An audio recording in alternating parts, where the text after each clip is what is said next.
بسم الله الرحمن الرحيم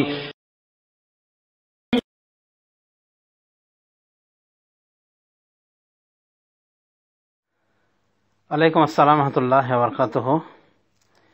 last রয়েছে 6048। ভাই আপনি বলেছেন যে আপনাকে একটা দাওয়াত এসেছে, দাওয়াত হলো দোয়া মাহফিল এবং সিন্নি অনুষ্ঠানের, দোয়া মাহফিল এবং সিন্নি বিতরণ অনুষ্ঠানের দাওয়াত।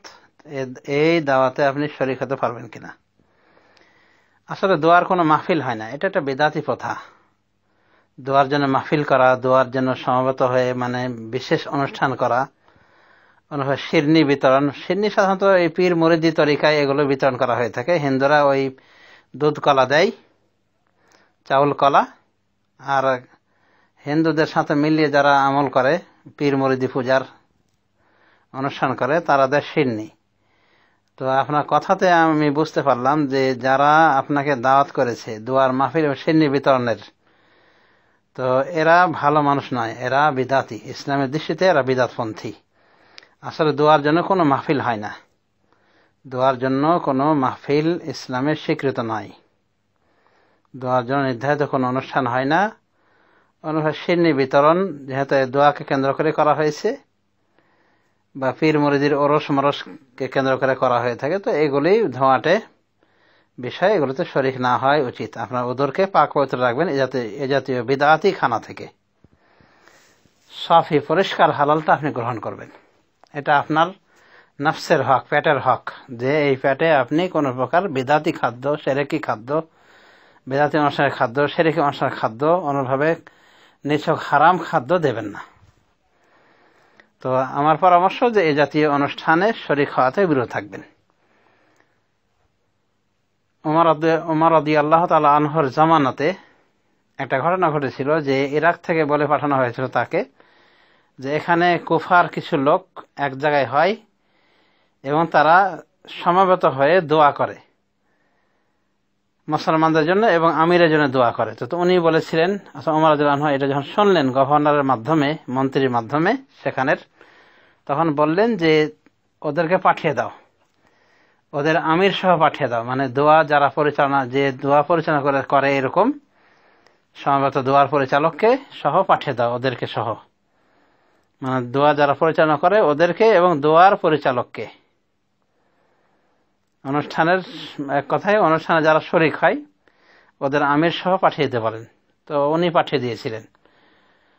তো হাদিসে পাওয়া যায়, মুসনাদ ইবনে আবি শাইবার বর্ণনা, যে যখনই তাদের আমির এসে উপস্থিত হয় তিনি তাকে দররা দিয়ে প্রহার করেন, অর্থাৎ এক প্রকার লাঠি দিয়ে তিনি প্রহার করা শুরু করেন এই আমিরকে, যে এইভাবে দোয়ার পরিচালনা করত। মানে নির্দিষ্ট দিনে বসে একত্রিত হয়ে তারা কি করত? দোয়া করত মুসলমানদের জন্য এবং আমিরের জন্য। এই অপরাধে, অর্থাৎ এই বিদআত করার অপরাধে তাদের আমিরকে উনি প্রহার করেন। আসার সাথে সাথে তার মেহমানি শুরু হয় মায়ের দিয়ে। এবং এই মুসনাদ ইবনে আবি শাইবা এসেছে এবং বিশুদ্ধ সনদে। তো এখান থেকে প্রমাণ হলো যে দোয়ার অনুষ্ঠান করা এক প্রকার বিদআত, যার জন্য ওমর ইবনে খাত্তাব রাদিয়াল্লাহু আনহু এই বিদআতের নায়ককে এভাবে শিক্ষা দিয়েছিলেন যে আসার সাথে সাথে তার মেহমানি হলো লাঠি। অতএব এখান থেকে আমরা বুঝতে পারি যে যে কোনো দোয়ার মাহফিল করা, দোয়ার জন্য মাহফিল অনুষ্ঠান করা, এগুলো বিদআতীদের কাজ, এগুলো বিদআত পন্থীদের কাজ। আর যে কোনো বিদআত করলে কোনো খায়ের নাই। রাসূলুল্লাহ সাল্লাল্লাহু আলাইহি ওয়াসাল্লাম বলেন, কুল্লু বিদআতিন দালালাহ ওয়া কুল্লু দালালাতিন ফিন্নার। সমস্ত বিদআত হলো গোমরাহি, আর সমস্ত গোমরাহি মানে গোমরাহির অনুসারী যাবে জাহান্নামে। সুনান নাসাই এবং সহিহ ইবনে খুজাইমার হাদিস, সহিহ হাদিস। তাহলে বিদআতে শরীক হওয়া, বিদআতে অংশ নেওয়াতে কোনো কল্যাণ নেই, বরং অতেই রয়েছে অকল্যাণ। অতএব এই জাতীয় অনুষ্ঠান থেকে অবশ্যই সতর্ক সাবধান থাকবেন। যারা আপনাকে আহ্বান করবে তাদের থেকে আপনি অব্যাহতি নিয়ে নেবেন যে কোনো কলা কৌশলে। হয় সরাসরি পারলে বলে দিবেন যে আপনাদের এসব বিদআতি অনুষ্ঠান আমি পছন্দ করি না, অথবা যেতে পারলাম না, অথবা কৌশল অবলম্বন করবেন যদি ফিতনার ভয় থাকে, বিভিন্ন কাজের অজুহাত দেখে বিদায় নেবেন।